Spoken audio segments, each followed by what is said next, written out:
Pune book फेस्टिवलमध्ये गौतमी पाटीलने हजेरी लावली आहे। फर्ग्युसन महाविद्यालयाच्या मैदानावर फेस्टिवल सुरू आहे आणि या कार्यक्रमाला यायची इच्छा गौतमीने प्रवीण तरडेंकडे व्यक्त केलेली। या अनुषंगाने दिग्दर्शक आणि अभिनेते प्रवीण तरडेंनी गौतमीला या कार्यक्रमाचं निमंत्रण दिलं। यातील फर्ग्युसन महाविद्यालयाच्या मैदानावर हे फेस्टिवल सुरू आहे, ज्यात विविध क्षेत्रातले दिग्गज मंडळी भेट देत असतात। या बुक फेस्टिवलला यायची इच्छा गौतमी पाटील हिने प्रवीण तरडेंना सांगितलेली आणि त्याच अनुषंगाने मग तिला या कार्यक्रमाला बोलवण्यात आलं।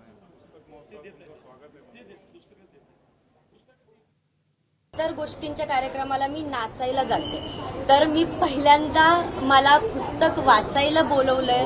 आज आपल्या पुण्यामध्ये पुस्तक महोत्सव एवढं मोठ्या याच्यात भरलंय आणि ती संधी जी मला मिळाली आज की मी विचार केला की मी कधी पुस्तक वाचत नाही, पण मी हा विचार केला की इथून पुढं मी कार्यक्रमाला जाते, मी गाडीत निवांत असते बसलेली, तो निवांत वेळ मी पुस्तक वाचण्यात घालवल आणि इथून मी पुस्तक नेईल हा मी विचार केला आणि इथून पुढे मी तेच करणार आहे आणि मला तुम्हीच पुस्तक आता निवडून देणार आहे।